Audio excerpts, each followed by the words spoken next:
نبی پاک کا سب سے زیادہ پسندیدہ مہینہ بی بی عائشہ فرماتی ہیں شعبان کا ہے. میرے آقا اس میں روزے رکھتے رکھتے رکھتے اس کو رمضان سے ملا دیتے. اللہ اکبر. اللہ کے حبیب علیہ الصلوۃ والسلام اتنے روزے رکھتے. اچھا یہ کیوں رکھتے؟ ذرا یہ بھی سن لیجئے کہ نبی پاک علیہ الصلوۃ والسلام ہماری تعلیم کے لیے کیا شاندار جملہ ارشاد فرماتے ہیں. سیدنا اسامہ بن زید رضی اللہ تعالی، حضور میں آپ کو دیکھتا ہوں کہ آپ باقی تمام مہینوں سے زیادہ شعبان میں روزوں کی کثرت فرماتے ہیں. یقیناً اس میں رمضان کے روزے تو الگ ہیں، باقی مہینوں کی بات ہو رہی ہے. یہ مہینہ ہے جو رجب اور رمضان کے درمیان ہے. لوگ اس سے غفلت میں ہیں. یہ وہ مہینہ ہے جس میں اللہ کی بارگاہ میں بندوں کے اعمال پیش کیے جاتے ہیں. میں چاہتا ہوں جب میرے اعمال اللہ کی بارگاہ میں پیش کیے جائیں اس وقت میں روزے سے ہوں. آپ ذرا سوچئے پیچھے اسلامی بھائیوں، اللہ کے حبیب علیہ الصلوۃ والسلام جن کے صدقے میری اور آپ کی مغفرت ہونی ہے. ہم پڑھتے ہیں نا تیرے صدقے میں آقا سارے جہان کو دین ملا. آقا کے صدقے تو ایمان ملا ہے. مگر یہ ہماری تعلیم ہے کہ نبی پاک فرماتے ہیں کہ میری خواہش یہ ہے کہ جب میرے اعمال اللہ کی بارگاہ میں پیش ہوں تو میں روزے سے ہوں. اب یہ سکھا رہے ہیں، ہمیں بتا رہے ہیں کہ دیکھو اعمال پیش ہونے کی رات ہے. اس رات بندوں کے اعمال اللہ کی بارگاہ میں پیش ہوتے ہیں. میں پوچھنا چاہتا ہوں اسلامی بھائیوں سے، ہم سب کو پتا ہے ہمارے اعمال میں کیا ہے، کتنی خطائیں ہیں، کتنی بے شرمیاں ہیں، کتنے جرم ہیں. کیا ہمیں کچھ آج شرم آ رہی؟ کیا یہ فیلنگز ہیں کہ یا اللہ کچھ بھی نہیں ہے؟ آج ہمارے اعمال تیرے دربار میں آ رہے ہیں، ہم جانتے اس میں اپنے کالے کر دیے اپنے نامہ اعمال، کچھ نہیں مالک تیری بارگاہ میں پیش کرنے کو. اور میرے کریم ہم پہلے سے اس بات کا اقرار کرتے ہیں کہ ہم امتحان میں فیل ہیں، مگر مالک آج مغفرت کی رات ہے، آج رحمت کی رات ہے. اگر تیری رحمت صرف بچوں پر برستی رہی تو ہم کدھر جائیں گے؟ آج گڑ گڑانا ہے میرے میٹھے اسلامی بھائیوں. آج کی رات وہ رات ہے، روایتوں میں مضمون ملتا ہے کہ آج آسمان دنیا سے یہ ندا دی جاتی ہے کہ ہے کوئی مانگنے والا کہ اس کی مراد پوری کی جائے. ہے کوئی مغفرت کا طلبگار کہ اس کی مغفرت کر دی جائے. ہے کوئی توبہ کرنے والا کہ اس کی توبہ قبول کی جائے.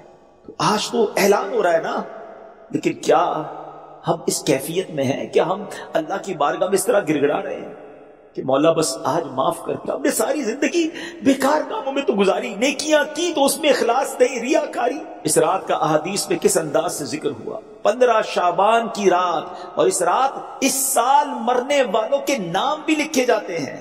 آپ فرماتی کہ نبی پاک نے فرمایا اس رات اس سال میں کس کو کتنا رزق دیا جائے گا یہ بھی شب برات لکھا جاتا ہے.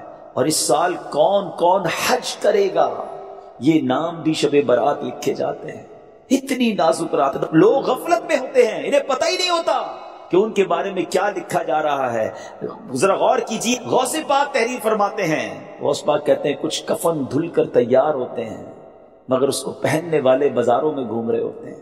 آپ فرماتے ہیں کچھ لوگوں کی قبر کے گھڑے خودے تیار ہوتے ہیں مگر وہ گھوم رہے ہوتے ہیں، وہ بازار میں مذاق مستی اور جناب گناہوں میں مصروف. آپ فرماتے ہیں کچھ لوگ ہنسی مذاق کر رہے ہوتے ہیں مگر موت کا وقت قریب آ گیا ہوتا ہے.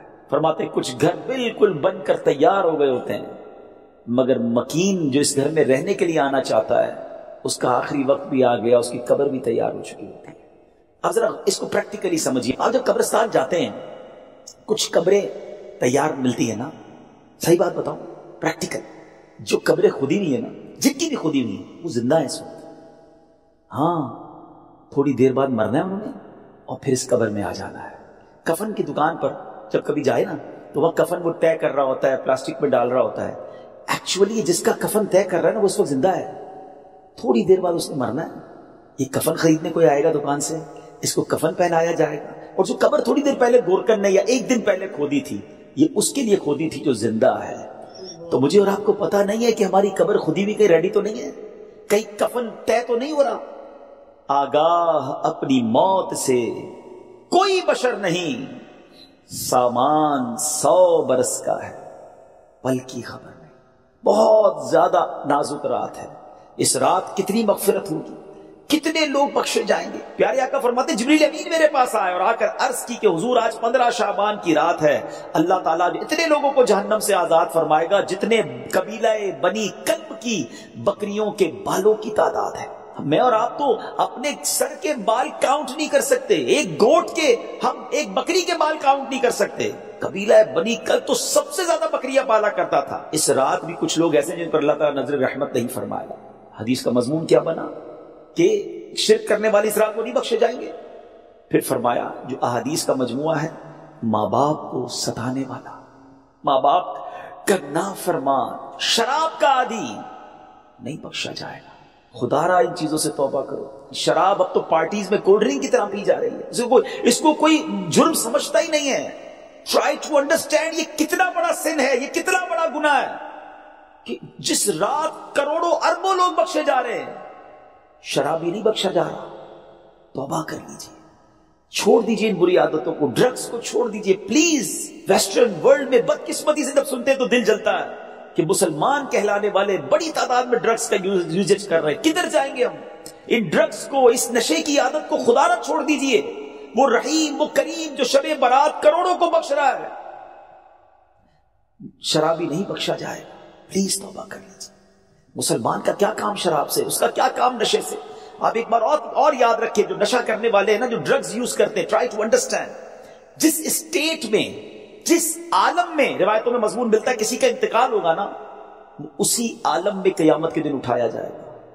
کبھی سوچا آپ نے اگر نشہ کیا, ڈرگز یوز کی, وائن پینے والے جو نشے میں گھومتے رہتے ہیں, جھومتے رہتے ہیں, اگر اسی حالت میں انتقال ہو گیا تو آج رات تو یہ لکھا جائے گا نا کہ اگلے اس سال میں کس کا انتقال ہونا ہے, کیا پتا ہمارا وقت قریب آ گیا ہو. اور اگر نشے میں مر گئے تو کیا جواب دیں گے؟ اللہ کی بارگاہ میں نشے میں پیش ہوں گے؟ نہیں میرے میٹھے اسلامی بھائی, ہم تو چاہتے ہیں نا کہ میں سو جاؤں یا مصطفیٰ کہتے کہتے, کھلے آنکھ صلی اللہ کہتے کہتے. ہماری زبان پر تو کلمہ ہو, درود ہو, اے کاش تلاوت کرتے کرتے موت آئے, درود پڑھتے پڑھتے.